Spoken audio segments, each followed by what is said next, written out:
अस्सलाम वालेकुम गाइस, कैसे हैं आप? उम्मीद करता हूँ खैर खैरियत से होंगे। आज the world is too much with us को हम डिस्कस करेंगे, जिसको विलियम वर्ड्सवर्थ ने लिखा था। ये बहुत ज़्यादा फेमस पोइम है। विलियम वर्ड्सवर्थ जो था वो एक नेचुरलिस्ट पोइट था। वो हमेशा नेचर के बारे में ही लिखता था और ख़ास करके उसके ज़माने में, उसके टाइम में लोग जो थे वो विलेजेस को छोड़ के सिटीज़ की तरफ जा रहे थे। और विलियम वर्ड्सवर्थ ये इसका ये मानना था कि नेचर जो है ये हमें क्या सुकून दे सकती है। अगर एक बंदा उदास बैठा हो, अगर बंदा खफा हो या कोई टेंशन में हो, तो वो अगर नेचर को एंजॉय करे, नेचर को देखे, तो नेचर उसको क्या करेगा, एक एक सेटिस्फेक्शन मिलेगी नेचर से उसको। तो ये चाहता था कि ये नेचर जो है ये हमें क्या सुकून देती है, लेकिन हम नेचर से दूर होते जा रहे हैं। तो ये हमेशा अपने हर एक पोइम में मतलब लोगों को दोबारा नेचर की तरफ लाने की कोशिश की है। इसको तभी तो इसको क्या कहा जाता था, नेचरलिस्ट पोइट कहा जाता था। तो चलो इसको स्टार्ट कर लेते हैं। फर्स्ट लाइन में देखें, the world is too much with us, late and soon, getting and spending. यहाँ पे कह रहे हैं कि ये जो वर्ड जो है, वर्ड से मुराद यहाँ पर नेचर। नेचर जो है ये हमेशा हमारे पास होती है, हमेशा हमें क्या देती है, सुकून देती है। Late and soon, late and soon मतलब क्या, ये हमसे पहले भी ये नेचर इसी तरह खूबसूरत था, अभी भी ये क्या इसी तरह खूबसूरत है। और हम क्या करते हैं, गेटिंग एंड स्पेंडिंग, हम बस पैसे कमाने और उन्हीं पैसों को खर्च करने में हम लगे हुए हैं।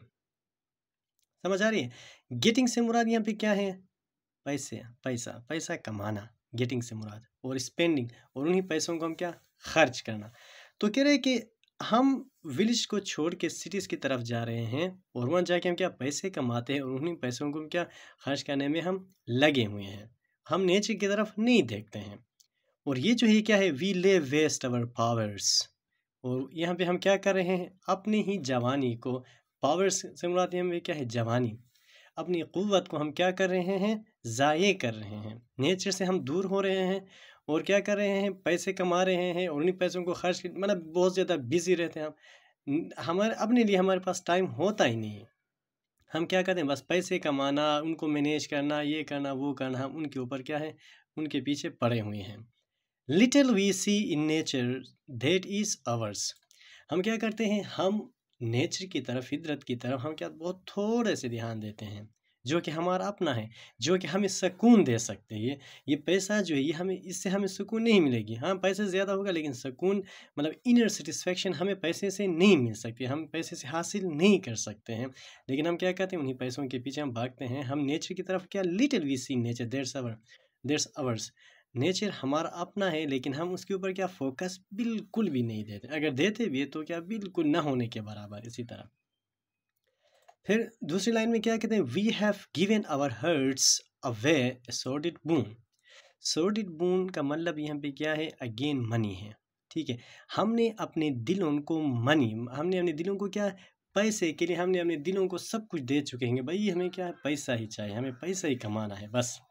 तो ये क्या है, ये एक सॉलिड बून है, ये एक ख़राब बेकार से अतिया है। ठीक है, सॉलिड बून मतलब क्या है, सॉलिड मतलब क्या, ख़राब बेकार, बून मतलब क्या, रिवर्ट। तो हम क्या करते हैं, एक बेकार चीज़ के लिए हम अपने दिलों को दे चुके हैं, जो कि हम क्या सुकून नहीं दे सकती वो चीज़। अब इस लाइन में विलियम वर्ड्सवर्थ जो है ये क्या करता है, नेचर की खूबसूरती को बयान करने की कोशिश की है, ताकि लोग क्या करें, इसको रीड करें, लोग दोबारा नेचर की तरफ वो आ जाए। तो ये नेचर को कुछ यूं बयान किया है कि the sea that bares her bosom to the moon. कि अब देखिए ना कि समंदर को आप लोग देखें किस तरह अपने सीना खोल के मून की तरफ सीना खोल के पड़ा हुआ है, और मून जो है वो रिफ्लेक्ट करती है समंदर के अंदर। हम इस तरह होते हैं ना, जब हम किसी दरिया के किनारे पे खड़े होते हैं तो देखते हैं कि वो जो मून जो है उसके रिफ्लेक्शन हमें समंदर के अंदर दिखाई दे रहा होता है। तो कितना ज़्यादा खूबसूरत नज़ारा है, और ये नज़ारा कहाँ पे होते हैं, विलेज में होते हैं। ठीक है, नेचर में होती हैं ये चीज़ें। अब क्या कहें, the winds that will be हॉलिंग at all overs, और वहाँ जाके आप देखें कि विंड्स को आप महसूस करें, जो कि हमेशा विंड्स की जो हवाएं जो है हॉलिंग शोरगुल मचाते हुए क्या होते हैं, हम फील कर रहे होते हैं। तो कितना खूबसूरत नज़ारा है वो। And are gathered up now like sleeping flowers, और ये जो हवाएं जो है जब ये चलते हैं तो हमें ऐसा लगता है कि जैसे ये जो फ्लावर्स सो रहे थे, अब ये विंड्स आके उनको क्या क्या नींद से जगा दिया। तो देखो कितने खूबसूरत नज़ारे ये बयान कर रहा है, जो कि विलेज में हमें क्या देखने को मिलते हैं। फिर उसके बाद क्या है कि for this for everything we are out of town. अब यहाँ पर फर्स्ट स्टेंजा ख़त्म हो जाती है, कह रहे कि for this for everything we are out of town.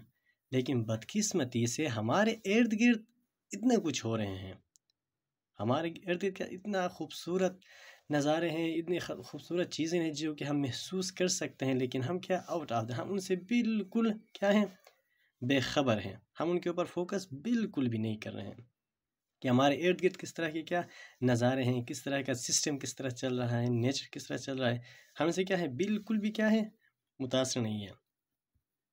अभी हमारा फर्स्ट इंस्टेंजा यहाँ पे क्या कंप्लीट हो जाता है। अब सेकंड स्टेंजा, यहाँ से सेकंड स्टेंजा स्टार्ट हो रही है, ये सेकंड स्टेंजा रहा। अब यहाँ पर विलियम वर्ड्सवर्थ जो है इसको पछतावा फील हो रहा है कि मैं किस तरह की सोसाइटी में पैदा हुआ हूँ। ठीक है, कह रहा है कि अब ये ग्रीक के ज़माने की तरफ ये रिफ़र कर रहा है कि अगर मैं उस टाइम पैदा हुआ होता, मतलब ये इसको इस तरह पछतावा है कि मैं ये किस तरह सोसाइटी में पैदा हुआ हूँ जहाँ पे नेचर की कोई क्या अहमियत ही नहीं है। कहता है कि देखो, it moves us not great God, I would rather be a pagan suckled in a creed outworn. कह रहे कि it moves us not great God, कह रहे कि अल्लाह ये हमें मुतासिर नहीं कर रहे हैं, हम इन चीज़ों से मुतासिर नहीं हो रहे हैं जो कि हमारे इर्द गिर्द इतने खूबसूरत क्या है नज़ारे हैं, लेकिन हम क्या उनके ऊपर देखते ही नहीं हैं। ठीक है, कहते हैं कि आई would rather B A pagan, अगर मैं क्या एक चरवाहा होता। पैगन किसे कहते हैं, चरवाहा। तो क्या करता, सगलेट in a creed out one, अगर मैं एक चरवाहा होता तो मैं बाहर की दुनिया को सही, आउटवर्ड मतलब क्या है, बाहर की दुनिया। अगर मैं एक चरवाहा होता तो ये बाहर की दुनिया जो है इसको मैं सही तरीके से एंजॉय कर पाता। देखो, हालांकि विलियम वर्ड्सवर्थ बहुत बड़ा एक फिगर था, बहुत बड़ा फिगर था, लेकिन उसको फिर भी क्या पछतावा हो रहा है। वो कहते हैं कि इस लाइफ से तो अच्छा एक पेगन की लाइफ, एक चरवाहा की लाइफ अच्छा है कि वो क्या है, वो नेचर को तो कम अज़ कम इंजॉय कर रहा है ना। तो उसको पछतावा हो रहा है कि मैं किस तरह की सोसाइटी का पार्ट हूँ। अगर मैं उस टाइम ज़माने कदीम, ये ग्रीक मैथोलॉजी की तरफ ये रिफ़र करें, ठीक है, अगर उस टाइम में पैदा हुआ था और एक पेगन होता तो मैं क्या लाइफ को एंजॉय करता।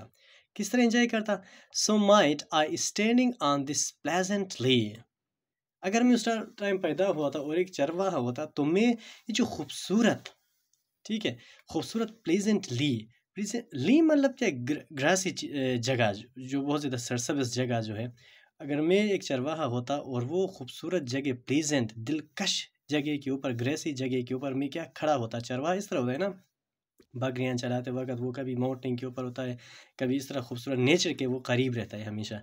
तो कहता है कि अगर मैं वहाँ पे होता तो मैं क्या करता, वहाँ पे खड़ा होता, खड़े होने के बाद क्या, have glimpses that would make me less forlorn. तो मैं ये जो खूबसूरती जो है, ये नेचर की जो खूबसूरती जो है उसको मैं देख पाता, ग्लिम्सिस देख पाता, झलक, ग्लिम्स मतलब क्या, वैसे झलक को कहा जाता है, लेकिन यहाँ पे क्या देख पाता, नेचर को देख पाता। और वो जो नज़ारे जो थे वो हम मेरे क्या करते हैं, मेरे टेंशन को रिड्यूस, फॉर डाउन मतलब क्या, कम करना, ख़त्म करना। तो मेरे अंदर जो टेंशन मुझे है, या मेरे दिल में जो टेंशन वगैरह, तो ये क्या ख़त्म हो जाता। क्यों, क्योंकि उस नेचर की खूबसूरती को देख के मेरा माइंड क्या दोबारा फ्रेश हो जाता। और फिर क्या करें, have sight of Proteus rising from the sea, और hear all Triton blow his red horn. यहाँ पे ये जो प्रोटियस जो है, ये ग्रीक मैथोलॉजी में, जो कि बहुत पहले ज़माने कदीम की तरफ ये रिफ़र कर रहा है, कि अगर मैं उस टाइम पैदा हुआ होता तो एक समंदर का जो देवता जो था, प्रोटियस मतलब क्या, समंदर का देवता को क्या कहते हैं, प्रोटियस कहा जाता है ग्रीक मैथोलॉजी के मुताबिक। अगर मैं उस टाइम पैदा हुआ होता तो ये जो प्रोटियस जो है वो समंदर से बाहर निकल आते वक्त में उसको भी देख पाता। ठीक है, अब क्या है, और hear all Triton blow his red horn, और मैं वो जो ओल्ड ट्राइटन भी मतलब समंदर का ही देवता है। तो उस टाइम अगर मैं पैदा हुआ होता तो ये जो ओल्ड ट्राइटन को भी मैं क्या देख पाता, वो जो अपने हॉर्न बजाते वक्त जब वो आता तो मैं उसको भी क्या देख पाता। ये ओल्ड ट्राइटन के बारे में इस तरह कहा जाता है कि ये एक समंदर का देवता था, लेकिन ये जब समंदर के अंदर ये अपने सिंग जब हिलाता था तो समंदर में क्या तूफान आ जाता था। तो विलियम वर्ड्सवर्थ कहते हैं कि अगर मैं उस टाइम पैदा हुआ होता तो ये सारे नज़ारे मैं देख पाता। ठीक है, तो इसका मतलब क्या है, ये होल पोइम का मतलब क्या है कि विलियम वर्ड्सवर्थ पहले तो लोगों को मतलब पहले तो ये मनी पैसे को ये क्या करता है यहाँ पर गेटिंग एंड स्पेंडिंग, यहाँ पर ये क्या करता है पैसे को ऊपर क्रिटिसाइज़ कर रहा है, लोगों को कहता है कि भाई पैसे सब कुछ नहीं, आप लोग हमेशा पैसे के पीछे ना भागें, पैसा ये सब कुछ नहीं है।